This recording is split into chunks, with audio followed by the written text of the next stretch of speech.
Malik Monk has grown to be one of the more under-the-radar players in the NBA. Over the years, his game has grown a ton, and he has accepted ball handling responsibilities with the Sacramento Kings, and he has thrived as a playmaker with them. Monk, at 6'3" with a slim frame, is very nice as a shot creator who can come off the bench or start for a team and give you nice production. He has really good burst and pacing in his attacks, which allows him to get to the rim efficiently, and as well makes him a threat in the mid-range. Monk can cut well, snake screens, works well as a handoff attacker, and he has that explosiveness in his game to where he can be an above the rim threat. Monk averaged a career high 17 points, 5.6 assists on 55% true shooting. And he is someone who can put heavy pressure in space and has grown to being one of the better pick and roll ball handlers in the league. He operates at a 27% frequency and has been efficient in that role. Off the Valanciunas screen, he snakes the screen against Amen Thompson. Şengün defends this action well, and he doesn't step up heavy on Monk. Monk with snaking the screen looks to draw out Şengün more, but with Amen recovering, he changes directions with a tween going left, attacking Amen's top foot and attacking open space, finishing with the left hand. His chemistry with Sabonis has been top notch, and it's stuff like this where he comes off for a handoff, fakes the drive right, goes left, slows his momentum down, allowing Sabonis to clear space and even Gortat his man, which clears up Monk to drive in for the layup. In Monk's early days in the league, he wasn't a player who was great with his pacing, and he ran hot and cold at times. The playmaking wasn't strong, and he looked like there wasn't a clear role in the league for him. I honestly was never high on him coming into the draft. He was a score-first small guard. Yes, he was athletic. He was touted as a shooting guard. So a shooting guard at that height, with his only skill being scoring, was a major red flag to me. I didn't believe his scoring would translate into a lead creator. His playmaking wasn't strong either. Playing in tight spaces or seeing the next play wasn't great stuff from him. From his rookie year until now, he has been one of the best developed players in the little skills. And we lost the term of late bloomer because of the ascension of guys like Luka, Trey, Wemby, Anthony Edwards right out of the gate. Like, we expect fast production, and if it's not there, we start giving up on players.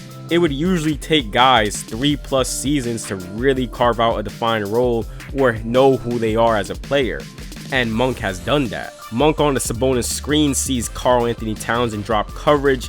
Bridges tags Sabonis, so the slip pass isn't there, but Monk's pacing has been a bright spot to where he will process that and stall out his dribble as Bridges moves away.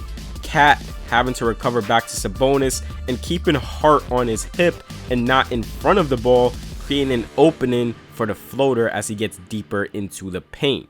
The burst he has makes it tough for bigs to switch on him because he is a legit threat to blow by you, and he's a guy who can come off screens against drop coverage and knock down mid-range shots off of pull-ups with ease. He shot 49% in mid-range last season, and this is his second main area of attack, with the first being three-pointers.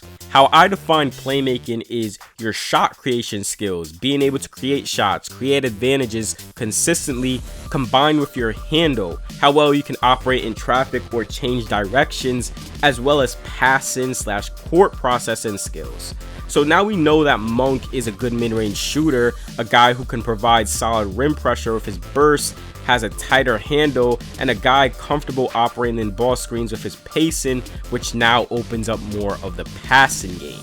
His connection with Sabonis is so crisp to the point where he can comfortably come off of handoffs and screens with him and beam pocket passes on the move to Sabonis. These pocket passes are quick and on target, which gets Sabonis going off the roll.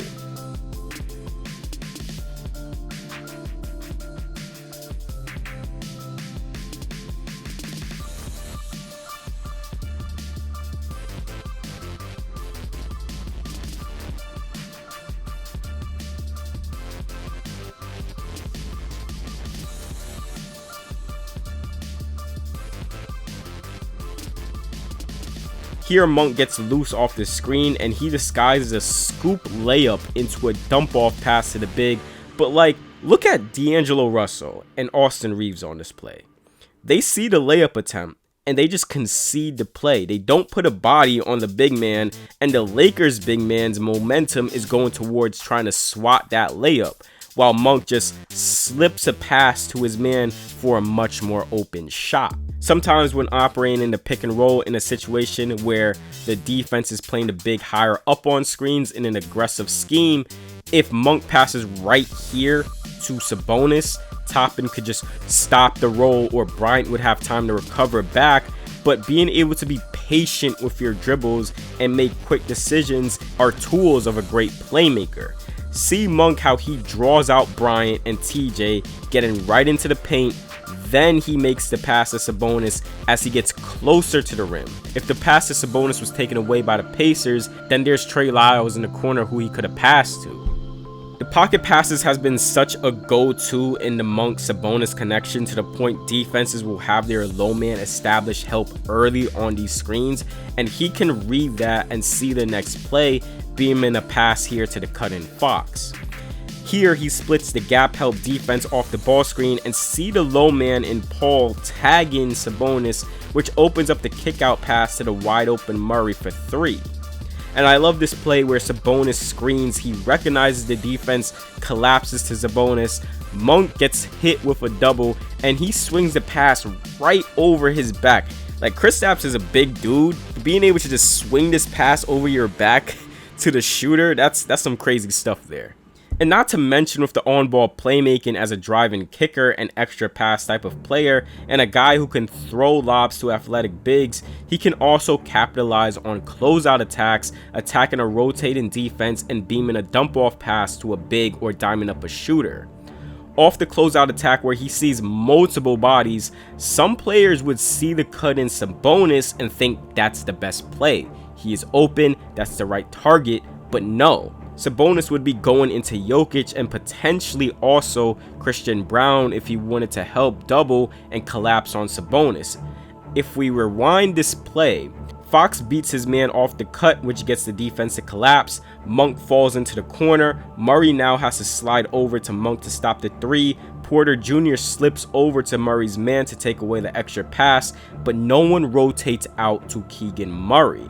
Monk drives the kick out and sees that option and makes a great pass to Murray for 3. This was the right option. And Monk's handle has got much tighter in his years in the league, allowing him to stay stable through heavy pressure and create opportunities for shots consistently. The basic playmaking stuff is there, with growth as an advanced type creator showing that skill. He has grown to becoming a legitimate secondary type of creator who you can trust to make decisions that can balance his scoring and shots for teammates. That'll wrap it up for this video. If you enjoyed this video on Malik Monk, please do give it a like and subscribe to the channel for more NBA breakdowns like these. For all that being said, y'all, I'll see you all in the next video.